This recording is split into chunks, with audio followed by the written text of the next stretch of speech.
Fisk unit. Fisk unit.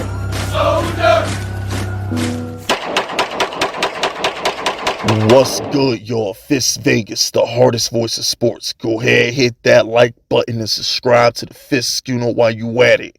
Y'all know what time it is. If you ain't with it, you best get with it. Now let's rock. Alright, look. Hit the sub button, alright? Trying to get to 7K. So hit that sub button. Join this Fist unit army. Get Fist unit tough. We're on the road to 7K.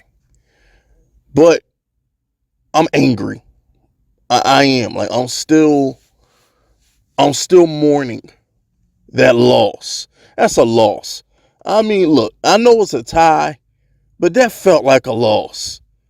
I mean, that felt like a kick in the head, man. It just, I feel so bad for my quarterback. I feel horrible for Daniel Jones because it's not fair, man.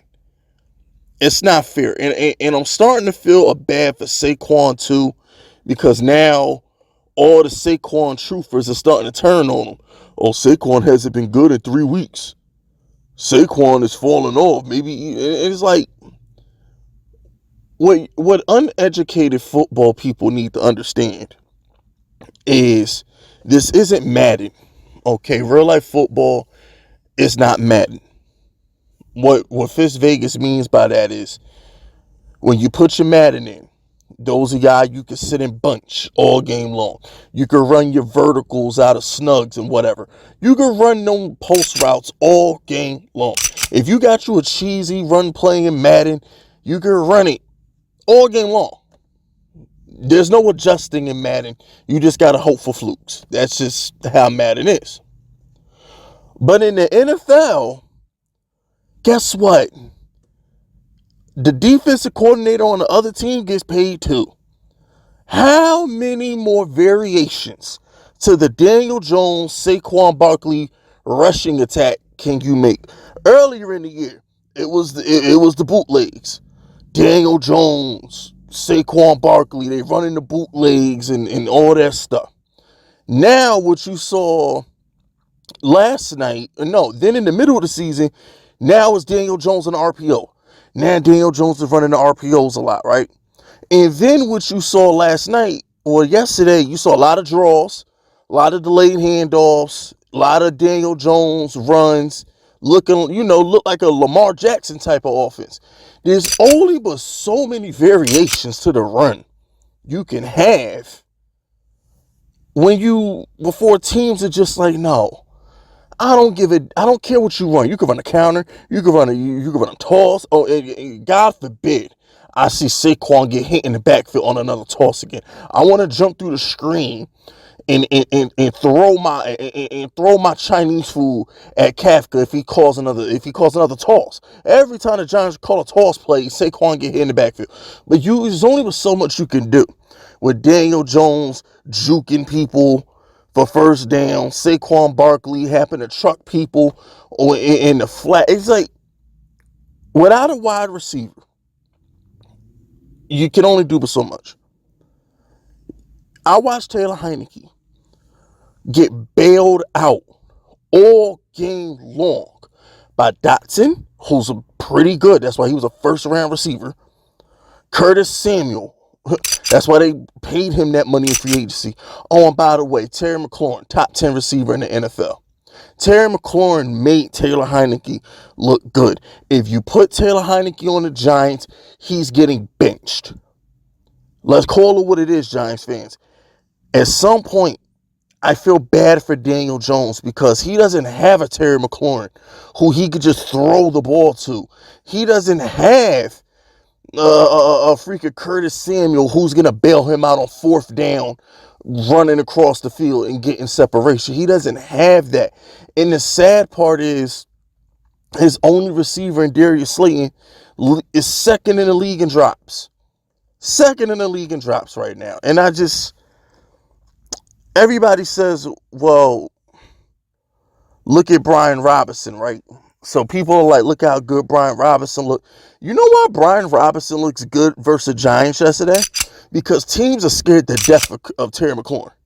When you got Terry McLaurin and Curtis Samuel and Dotson out there, when you got firepower at the wide receiver position, you can run the ball. That's the difference between Brian Robinson and Saquon Barkley. Saquon Barkley is better than Brian Robinson. Saquon Barkley is better than Tony Pollard. Saquon Barkley is better than Jamal Williams in Detroit. But there's Amon St. Brown in Detroit. Don't even get me started on CD and Gallup in Dallas. And then you got Terry McLaurin and Curtis Samuel in Washington. So these running backs don't have to go against the whole freaking team every time they call hike. There's not a receiver on the Giants who's feared right now. There's a reason that Darius Slayton is in one-on-one coverage and deep down the field, because they're not scared of him. That's why.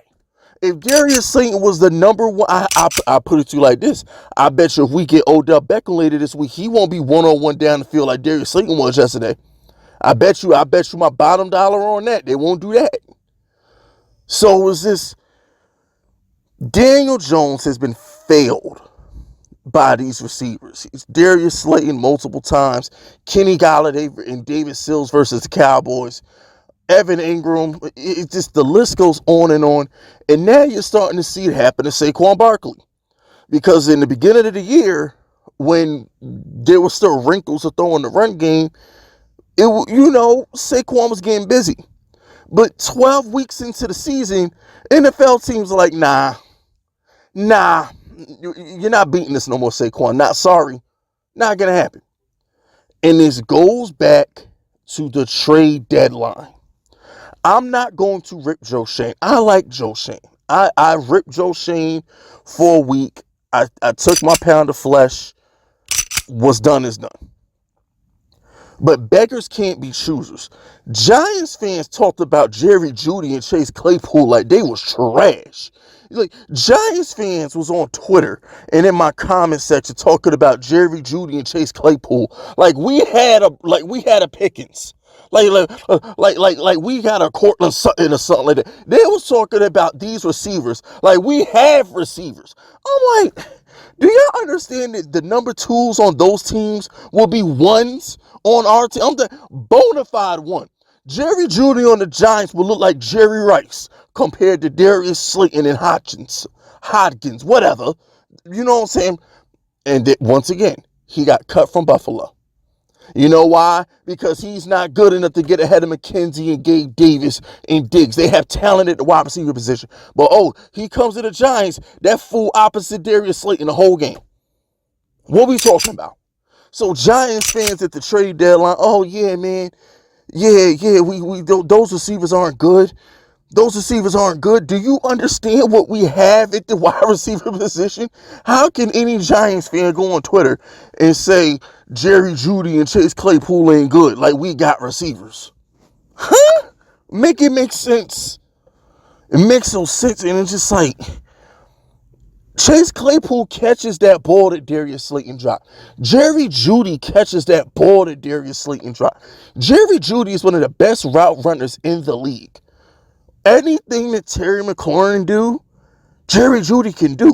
Don't let Russell Wilson sorry yourself in who's that dude? Drew Lock. Don't let Russell Wilson and Drew Lock fool you. Jerry Jeudy is nice. Man, this dude Claypool was an alien a year ago before Big Ben was washed. And I'm like,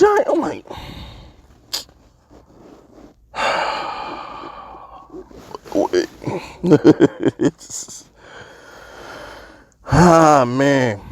And you see what A.J. Brown does for Hurts. You saw what Diggs did to Josh Allen.